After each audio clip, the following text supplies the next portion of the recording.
everyone, welcome back. In this video, I'm going to talk about the concepts related to modular arithmetic. Modular arithmetic is the foundation of the modern cryptography because it allows us to define finite fields which are essential for many cryptographic algorithms, as the number of possible values is limited, which makes computations more predictable and also manageable. As cryptographic algorithms like RSA, Diffie-Hellman, elliptic curve cryptography often work with very large numbers. Imagine hundreds and thousands of digits. Modular arithmetic ensures that computations remain within a fixed range and does not grow infinitely. Also, encryption algorithms rely on properties of modular arithmetic to create one-way functions that are easy to compute but are difficult to reverse. So with this intro, let us learn about what modular arithmetic is and how do we perform operations or computations using modular arithmetic. Let's get going. In mathematics, modular arithmetic is a system of arithmetic for integers where numbers wrap around when reaching a certain value called the modulus. If you are wondering where do we use this, just look at your clock. You always see the numbers 12 and we count every day, every hour in the day using those only 12 digits, isn't it? It's a very simple example of modular arithmetic. Here, what you do is if you have a, which is an integer, and n, which is also a positive integer, we define a mod n to be the remainder when a is divided by n, isn't it? The integer n is called the modulus. I'll show you some examples for you to get going with this particular kind of terminology. The result of the modulo operation with modulus n is always an integer between 0 to n minus 1. The modulo operation creates a set which in modular arithmetic is referred to as the set of least residues modulo n or zn. Here you can see that, let us say that if I say modulo 2, it means it creates a finite set of only two numbers. This is what we call as modulus 2. There are only two numbers, 0, 1. Irrespective of whatever value you want to represent, you always represent using these two numbers only. Similarly, if you take modulus 6, which creates a finite field Z6, where there are a total of 6 values, 0, 1, 2, 3, 4, 5. So any value can be represented using these 6 digits only. And you can also, there is another example given for Z11, which you call it as 0, 1, 2, 3, 4, 5, 6, 7, 8, 9, 10. So these are the only values that are allowed when you say modulus 11. Okay. So that is what it is called here. If a is an integer and n is a positive integer, we define a mod n to be the remainder when a is divided by n. Now to give you a little bit of clarity and better understanding, you say that 5 mod 3 is equal to 2, which means 5 is written in modulus 3 as 2. Because if you remember, if you say that modulus 3, it says that there are only 3 values that are allowed, 0, 1 and 2, that's all. So any value which is over here should be represented using these 3 values only. So then how did we get this 2 here? It means that 5 divided by 3 gives a remainder of 2. Okay, so which means 2 is the remainder when you divide 5 by 3. Similarly, in the same way, you can take the negative values also in modulus. It's a little bit slightly different when you take this. This is minus 7 mod 5 is equal to 3, which is nothing but you find the largest number that is less than or equal to minus 7 and divisible by 5, which is minus 10, and then subtract it to get the 3. So minus 7 mod 5 is equal to 3. What it means is you have to add what is the next value that you get or that you add to minus 7 so that it becomes a multiple of 5, which is 3, because 7 plus 3 gives me 10, which is the value that needs to be added is 3. That is how you get it. Similarly, 11 mod 7. So 11 mod 7 means when you divide 11 by 7, you get a remainder of 4. If it is 4 mod 7, because 4 belongs to the finite field of 7, you simply write 4. Only if it is more than 7 or if it is 7 mod 7 is 0. because you wrap around and you start from 0 again. So that means 7 mod 7 is what? If you divide 7 with 7, the remainder is 0. 1 mod 7 means 1. Now, how do you get minus 11 mod 7 is equal to 3? How do you get the answer? My way of doing it is, I simply write 7 minus 11 mod 7. What is 11 mod 7? Tell me. You got right. 4. 7 minus 4 is equal to 3. Or here, if you want an explanation according to whatever is written over here, you say that what is the value that needs to be added to minus 11 to make it a multiple of 7. If you add minus 3, it means minus 11 plus 3 gives me 14, which is a multiple of 7. So the difference value is 3, similar to what I told you here.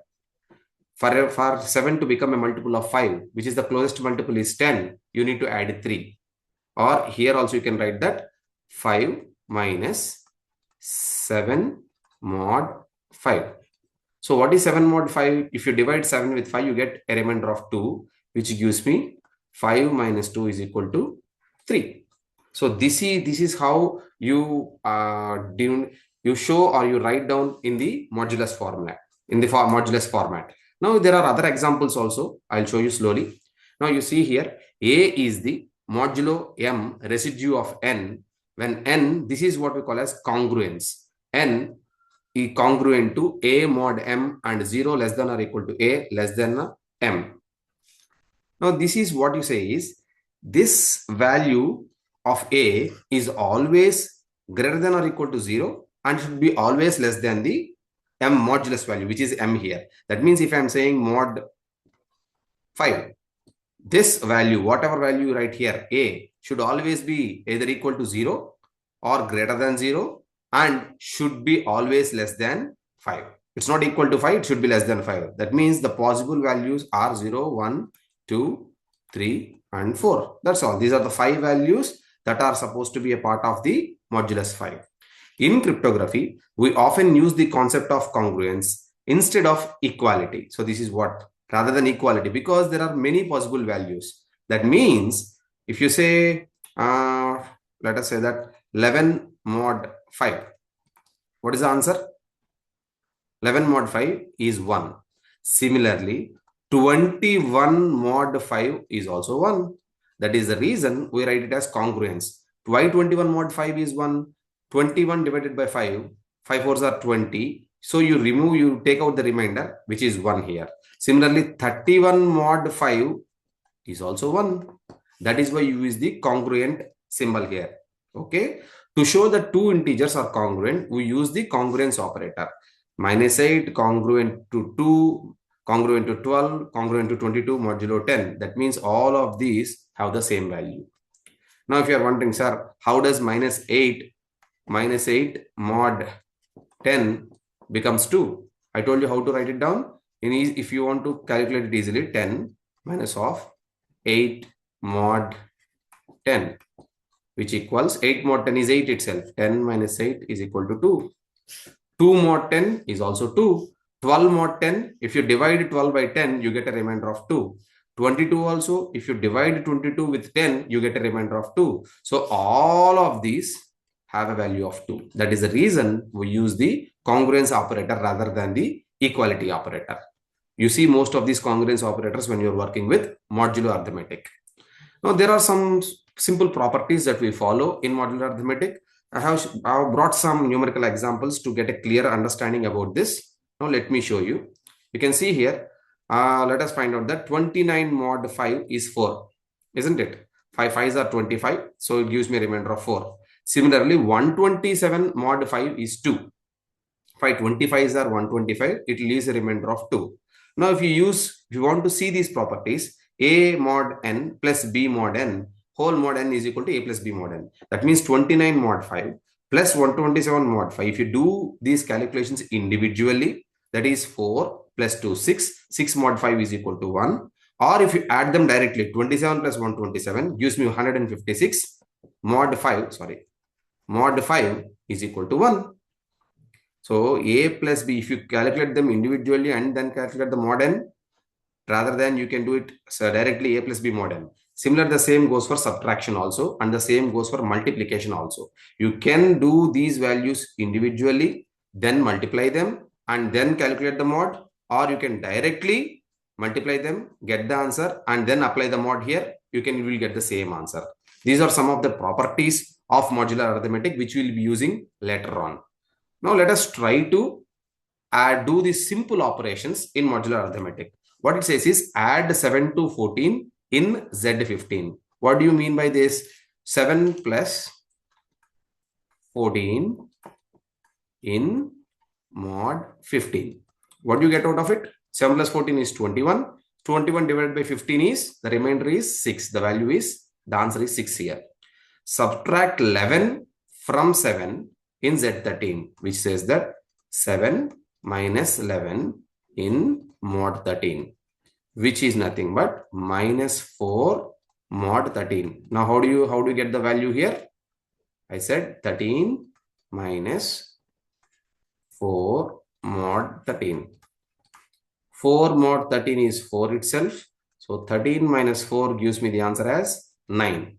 So the answer for subtract 11 from 7 Z13 is 9. Multiply 11 by 7 in Z20.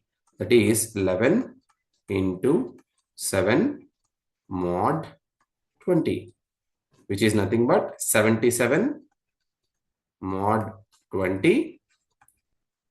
What is the value that I get here? 23s are 60. The remainder will be 17. Subtract 43 from 12 in Z13.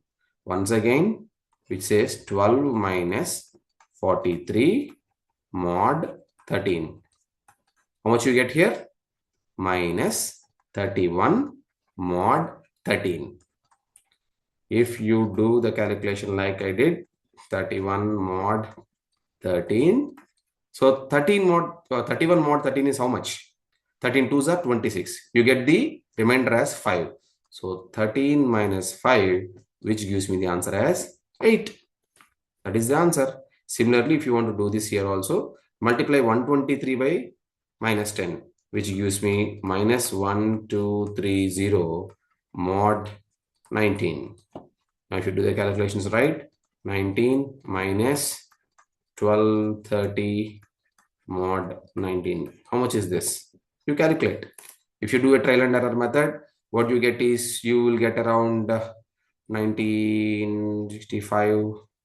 This will be your minus 14. You get a total of minus 14, which gives me 19 minus this gives me 14, which is the answer will be 5, because 1216 is there in by 19, and this is how you perform the modular arithmetic. These are simple operations for you to get used with the modular arithmetic. That means when you come across larger equations also, you should not get confused. This always tell you what the modulus is, and anywhere you see whatever values you are getting as answers, they are always within this range only. You don't go beyond. Okay, please do keep that in mind as a just check for when you write the answers down.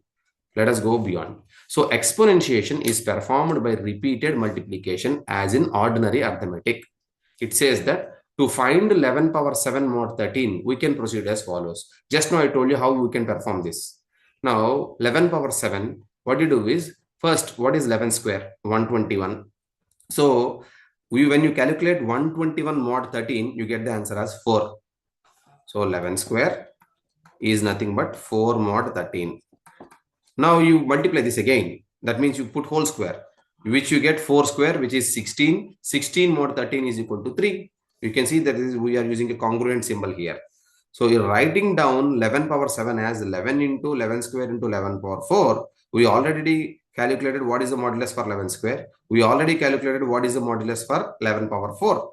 4 and 3. So 11 into 4 into 3, which gives me 132, which is nothing but 2 mod 13. Okay. So this is how you calculate large numbers also. Let me show you another example. Now calculate 5 power 10 mod 19. Now you cannot directly go for calculation of 5 to the power of 10 and then divide it by 19. It becomes a very complex task, isn't it? So rather than doing this, we can break it down into simple things. If I were you, I can write it down as 5 square into 5 square into 5 square into 5 square into 5 square. Otherwise, I can simply put it down as 5 power 4 into 5 power 4 into 5 square. Either way, however, the way you look at it, the way you feel comfortable, you can break it down, no problem. If you try it down as 5 square, which is 25, 25 mod 19 is nothing but how much? 6. So I can write it down as 6 into 6 into 6 into 6 into 6, isn't it? So I can take it down as 36. So what is 36 mod 19? This is 36, isn't it? So 36 mod 19 is 19 ones are 19, which gives me a remainder of 17. This is 17, this is 17, and this is 6. So you multiply 17 into 17 into 6. Or else you can take 17 into 6 and then perform mod and then you multiply with 17. Either way, it doesn't matter. So if you do all these things together, you get 1734 mod 19, which gives me 19, the value will be 5. Okay, so this is how you calculate it. You can break it down into smaller pieces and do it. I'll show you another 2 more numerical examples in the similar manner so that we will get used to breaking down large numbers into smaller things before you go on to the large calculations. Okay. Continue. The next one is 2 power 81 mod 17. So this is 2 power 81 can be written as, let us say that 2, let me show you, I take another one. Okay, so 2 power 9 to the power of 9, isn't it? Mod 17. Okay, so 2 power 9 is how much? 512. 512 mod 17. So if you calculate it, 710, 30 into 17 is 510. You get a remainder of 2. So what you do is 2 to the power of 9 mod 17. Once again, you do the same calculation, you get the answer as 2. So in this way, you can do it very easily. Now let me show you a slightly complex one. 7 power 256 mod 13. So how do you do this? So if I were you, I'll start, because it is 256, I'll start with smaller values. Let me start from 7 square. Okay, 7 square is 49, isn't it? So 49 mod 13 gives me how much? 13 3s are 39, which leaves a remainder of 10. Now, what do you mean by 7 power 4 is equal to 7 square into 7 square, isn't it? So 10 into 10 mod 13, which is 100 mod 13, which is nothing but, now calculate, 7, 13, 7s are 91. So 91, which gives me a remainder of 9.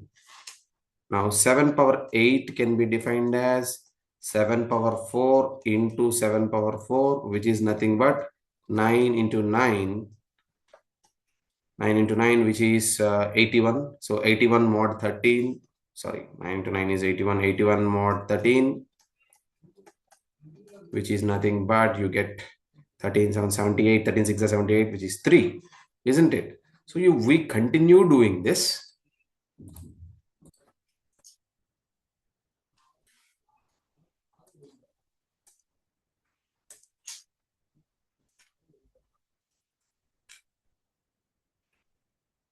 Now let's write 7 power 16, which is nothing but 7 power 8 into 7 power 8, which is 3 into 3, which gives me 9. So 9 mod 13 is 9 itself. So we can leave it like that. 7 power 32 is equal to 9 into 9, which is 7 power 16 into 7 power 16, which is once again 81 mod 13, which I get as 3. What do you mean by 7 power 64 then? We can write it down as 3 into 3, because 7 power 32 into 7 power 32, which itself gives me 9. 9 mod 13 is 9 itself.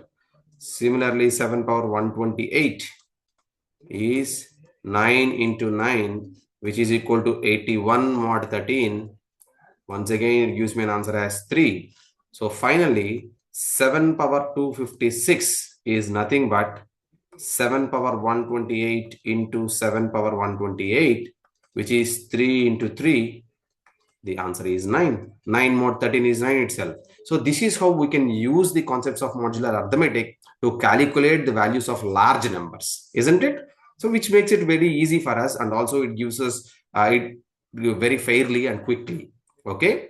Now, this is the something called as additive and multiplicative inverses. You can see in modular arithmetic, the modular additive inverse of A is also defined. What it is that if there is a number B such that if you add A plus B, which you get or which is congruent to 0 in mod n, we call them as additive inverses of each other. That is how we define an additive inverse. Now for any integer A such that the GCD of A and n is 1, you please remember that the GCD of A and n should be 1, there exists another integer B such that A into B is congruent to 1 mod n. Then the integer B is called as the multiplicative inverse of A, which is also denoted as B is equal to A inverse. Now I brought an example of the modulus for modulus 8, the additive inverses and the whole table here. You can see these are referred as the set of residues or residue clauses mod n. Now, what do you mean by modulo addition modulo 8? You can see 0 plus 0 is 0. Here there are something which are slightly colored or which are slightly darkened, isn't it? So for 1, you can see that the additive inverse is 7 because 1 plus 7 gives me 8 and 8 modulo 8 is 0. Similarly, for 2, 2 plus 6 gives me 8, which is modulus 0. So for every number, there is another corresponding number which can be added to it to result in 0 mod n. Similarly, for multiplication modulo, 1 into 1 is 1. And for 2, there is no inverse here because, as I said, the GCD of a comma n should always be n. And that is the reason you only find the multiplicative inverses for a few numbers only, 1, 3, 5, and 7. So for 5, if you multiply 5 into 5 is 25 and 25 mod 8 gives me the answer as 1. Remember, for multiplicative inverse, there has to exist a number B such that A into B should be congruent to 1 mod n. 5 into 5 gives me 25, which is congruent to 1 mod 8 because 8 3s are 24 and the remainder is 1. The reason why we don't have the multiplicative inverse in Zn is the multiplicative inverse only exists if and only if that integer is relatively prime to n. That means the GCD of that number and the modulus should be equal to 1. Now this is a list of all the additive inverses and multiplicative inverses for modulo 8. You can see this is the additive inverse is denoted by minus W and the multiplicative inverse is denoted by W inverse. Okay, so this is how you find out the additive and multiplicative inverses. There is an application for extended Euclidean algorithm which can be found or which can be used to find the multiplicative inverse of an integer. Now we have to understand that I already explained what is the use and how to implement the extended Euclidean algorithm in my previous video. Let me show you how it can be used or how we follow the same steps to calculate the multiplicative inverse of 11 in mod 26. Now let me write down. So it is, we are finding it out. Let me 11 comma 26, isn't it? The same steps means first we need to find out the GCD of 11 and 26, or this can be reversed to write it as 26 comma 11. Okay, so how I can write is first you divide it. If you haven't watched my previous video of using the Euclidean algorithm, please check it out. So 26 can be written as 26 divided by 11, which gives me 2. So 2 into 11 plus 4. This is the remainder. Next, because it's a non-zero remainder, I have to write down as 11 is equal to 11 divided by 4 gives me 2 into 4 plus 3, isn't it?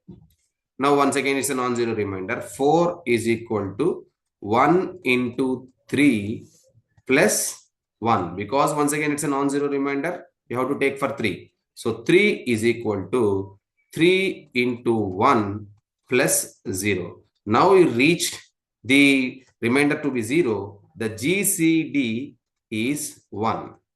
Now this is the normal standard Euclidean algorithm. Then how do we use this for extended? As I told you, we need to write the remainder down. Here, we have to take A is equal to 26 because that is what you've been using here, and B is equal to 11. Let's denote them. Now let's start writing. 4 can be expressed as how much? 26 minus 2 into 11. That means, what is 26? A minus 2B. Similarly, the remainder here is 3. 3 can be expressed as 11 minus 2 into 4. What is 11? B. B minus, what is 4? 2 into, how do we denote? A minus 2B from the above equation, which gives me the calculation as B minus 2A plus 4B, which leaves me with minus 2A plus 5B. Now similarly, next is 1. The remainder is 1 is written as 4 minus 1 into 3. Now what is 4? A minus 2B, isn't it? A minus 2B minus 1 into what is 3? Minus 2A plus 5B, which equals A minus 2B plus 2A minus 5B, which equals 3A minus 7B. Now, as you know that GCD is 1, this is the final answer. That usually in Euclidean algorithm, how do you represent is GCD of A comma B is equal to, or 1 is equal to 3A minus 7B for the given values. Sir, okay, this is fine. This we already performed in the earlier video itself. Then how do you find out the multiplicative inverse? The value of y, which is minus 7, is called as the multiplicative inverse. That means the inverse of 11 in mod 26 is minus 7. So what is the proof for this? How do you prove it, sir? That means we have to find out the value of minus 7 mod 26. Once again, if you use the same thing which I did earlier, 26 minus 7 mod 26. 7 mod 26 remains the same, which is equal to 26 minus 7, which is 19. Sir, are you sure? Now, if you want to find out, let me see. Because I am finding out the inverse of 11. What is 11 into 19? What is 11 19s? Check it out. It is 209 mod 26. If you divide 209 by 26, 26 8s is 208. 26 into 8 gives me 208. Remember that. So, what will be the remainder? 1 mod 26. You can see that this is the proof that I am talking about, saying that we find out the multiplicative inverse, or we calculated the multiplicative inverse for 11 in mod 26. This is the way to do it. It's quite simply the same steps that we did for the extended Euclidean algorithm, isn't it? So this is how you perform, and this is a simple check. What is the multiplicative inverse? If there exists a number b such that a into b is congruent to 1 mod p or 1 mod n. This is what we got. Now let me do this thing for another problem also, so that to get better understanding. What he is asking is 23 in Z17. That means first of all I need to find out the GCD of 100 comma 23. That means a is equal to 100 and b is equal to 23, isn't it? Now let me do the same steps that I did earlier. So 100 is equal to, first I have to divide it, isn't it? 100 is equal to 100 divided by 23 gives me how much? What is 23 fourths? So 4 into 23, which is 92 plus 8. Because it's a non-zero, what I do is 23, I continue, 23 is equal to divided by 8, which gives me 2. 2 into 8, which is 16 plus 7. Similarly, 8 is equal to 1 into 7 plus 1. Because it's a non-zero, I continue down. 7 is equal to 7 into 1 plus 0. Because we received a remainder of 0 here, whatever value is present here is the GCD. So the GCD is 1. Now let me do the extended Euclidean part. Okay. So let me show you here. For the extended Euclidean part, I need to write the remainders down. 8 is equal to, how do I write it down? 100 minus 4 into 23, which is nothing but 100 is A minus 4B. Next one is 7. 7 is equal to 23 minus 2 into 8, which is, what is 23? B. B minus 2 into, what is 8 from the above equation? A minus 4B, which is B minus 2A plus 8B, which gives me minus 2A plus 9B.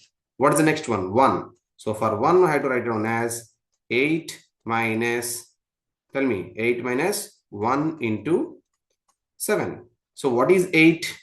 A minus 4B minus 1 into what is 7? Minus 2A plus 9B, which is A minus 4B plus 2A minus 9B, which gives me 3A minus 13B. This is the final answer because 1 is the GCD. Now, the multiplicative inverse is this value. So, we have to find out minus 13 mod 100. So, what is the value of minus 13 mod 100? I told you that 100, in order to calculate it, simply write it down as 100 minus of 13 mod 100, which gives me 100 minus 87, isn't it? 100 minus 13, because 13 mod 100 is 13, which gives me the answer as 87. You need to check just to make sure whether you did the right thing or not.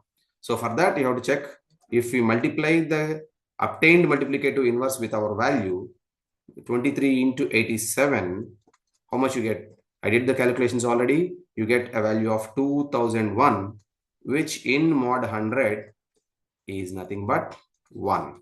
So, hence proved, your multiplicative inverse is 87. There exists a multiplicative inverse, and the multiplicative inverse of 23 in Z100 is 87. Let us dig a little bit deep for the next one. Now, using the extended Euclidean algorithm, find the multiplicative inverse of 550 mod 1769. At the outset, you might look, oh, this is a very big one. But believe me, once you follow the steps, it always becomes easier. So let me show you how it is done. Once again, let us say that A is equal to 1769 and B is equal to 550. First thing you have to find out is the GCD. So for GCD, we follow the same steps. 1769 is equal to, if you calculate it, 3 into 550 plus 119. Non-zero remainder, you take this out. So 550 is equal to how much? If you divide it by 119, it gets to 4 into 119. The remainder will be 74. Once again, it's a non-zero remainder. So we continue on. So how do you continue on? 119 is equal to 1 into 74 plus 45. Now, once again, you can carry on until we get the remainder as 0. 74 is equal to how much? If you divide it 74 by 45, how much do you get? 1 into 45 plus the remainder will be 29. And for 45, if you divide it by 29 again, it becomes 1 into 29 plus 16. Okay. So non-zero, we continue, keep on going. 1 into 16 plus 13. So 16 is equal to 1 into 13 plus 3. 13 is equal to, tell me, 4 into 3 plus 1. 3 is equal to 3 into 1 plus 0. So this remains your GCD. So here GCD of 1769 comma 550, you got it as 1. This is the Euclidean part. It's done now. Now let me do the same for the extended Euclidean part and let us see how we get the answer. Okay, so let me start doing this. First of all, I need to start with the 119 part. Now 119, how can I write it down? It can be written down as 1769 minus 3 into 550, which can be written as A minus 3B. Next, let me go with 74. Next element is 74. 74 can be written as 550 minus 4 into 119. What is 550? B. So B minus 4 into what is 119? A minus 3B, which I get it as B minus 4A plus 12B, which equals to minus 4A plus 13B. Next one is 45. So for 45, you have to write down as, so this is done. This is done. Next I'm writing down to 45. 119 minus 74. So what is 119? A minus 3B minus what is 74? Minus 4A plus 13B, isn't it? So you get it as plus 4A plus A 5A minus 3B minus 13B. Gives me minus 16B. The next remainder is 29. So 29 is equal to 74 minus 45. You have to continue this process carefully without making any mistakes. If you make mistakes, you will lose it. Minus 4A plus 13B minus of 5A minus 16B, which you will get the answer as minus 4A and minus 5A, which gives me minus 9A plus 13 minus 16. So 29, isn't it? Yes, 29B. This is also done. Now let's work with 16. 16 is equal to 45 minus 29. I'm not writing down 1 into 1 into. You should have understood by now. So 45 is 5A minus 16B minus of 29 is minus 9A plus 29B, which gives me an answer of 14A minus, so 16 minus 29, 45, isn't it? 45B. Now this is also done. Let me write down for 13. So 13 is equal to 29 minus 16, which can be written as 29 is minus 9A plus 29B minus of what is 16? 14A minus 45B, which gives me an answer of 9A minus 14, 23 minus 23A plus 29B and plus 74B, isn't it? 74B. This is also done. So 3 can be written as 16 minus of 1 into 13. That is, what is 16? 14A minus 45B minus of what is 13? Minus 23A plus 74B, which gets to me plus 23 plus 14 is 37, 37A minus 45B and minus 74, 459, 119, minus 119B. This is also done. The last one is 1. 1 can be written as 13 minus 4 into 3. So if you put these values down, 13 is minus 23A plus 74B minus 4 into what is 3? 37A minus 119B. Now, please, you have to do it slowly and carefully, which is minus 23A plus 74B minus 4 7s are 28 minus 148A minus plus. This gets to me 476B. Now, if you put all this together, you get the final answer as minus 171A plus 550B. As I told you, the y value, which is xa plus yb, the y value will be the multiplicative inverse. That means the inverse for the given 550 mod 1769 is calculated as inverse is equal to 550 mod 1769. This is your answer. Now, if you want to verify, sir, how are you sure? Because 550, 550 both are the same. Yes, I did that already. 550 into 550 got me 302500. If you divide this value mod 1769, so 1769 into 171, if you use a simple calculator, it's very easy. You get an answer of 302499. So this remainder value will be 1 mod 1769. So hence proved, we got the multiplicative inverse of 550 mod 1769. To just round off this session, I wanted to solve some equations which are given in the our textbook sample problems or practice problems. Okay. So here, what I'm doing is, for each of the following equations, find an integer x that satisfies the equation 3x is congruent to 4 mod 5. For this, what you need to understand is, you need to write this down in a simpler format for us to break it easily. Now, this can be written as 3x minus 4 is equal to 5 into n. Sir, how did you write it?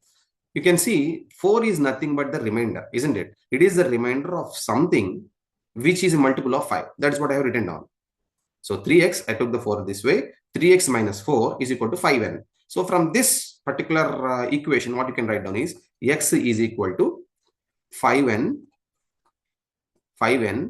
plus 4. You can bring this 4 this way and by 3. And now you start doing the simple trial and error basis. Okay. If you do a trial and error basis, substitute n is equal to 1. 5 plus 4 by 3, which is 9 by 3. For n is equal to 1, you get the answer as x is equal to 3. If you keep going, you might get other answers also. This is the first one. The answer is x is equal to 3. You can also get x is equal to 8 if you try it out. Okay. Now, because for n is equal to 4, 5 4s are 20. 20 plus 4 divided by 3 is 8. Let me try the second one. For b, what it is given is 9x, isn't it? So 9x, you take the 3 this way. 3 is equal to, because it's modulus 7, it has to be a multiple of 7n, which can be rewritten as x is equal to 7n plus 3 by 9. Once again, you do the same trial and error basis. You start putting it 1, 7 plus 3, 10, not divisible. 7 2s are 14, plus 3, 17 by 9, not divisible. 7 3s are 21, plus 3, 24, not divisible. For n is equal to 5, 7 5s are 35, plus 3, 38, not divisible. For n is equal to 6, 7 6s are 42, plus 3, 45. Yes, it is divisible. So you stop at n is equal to 6, you substitute it. So which gives me 45 by 9, which is equal to 6. So your answer is x is equal to 6. For the second one, B answer. For C, what you can get is 7x minus 6 is equal to 9n, which can be rewritten as x is equal to 9n plus 6 by 7, isn't it? Now, once again, you do the same trial and error method that I did before. Substitute 1, 15, no. 2, 18 plus 6, 24, no. 3, 27 plus 6, 33 by 7, no. N is equal to 4, 36 plus 6, 42, yes. For n is equal to 4, you substitute here, x will be 36 plus 6, 42 by 7, which we get a value of 6. Okay, so this is how you get it. So x is equal to 42 by 7, which is 6. So these are some of the sample problems which are given at the end of the textbook. Now, if I were you, just do practice on these things, which makes it much more easier. But while you are performing this in an exam, please ensure that you don't make any mistakes. In my next video, I'm going to cover about the prime numbers, and also we are going to cover about the Fermat's Little theorem and the Euclidean Euler's theorem. All these concepts are used there itself, are used there again to solve algorithms. Okay, so till then, take care. Good luck.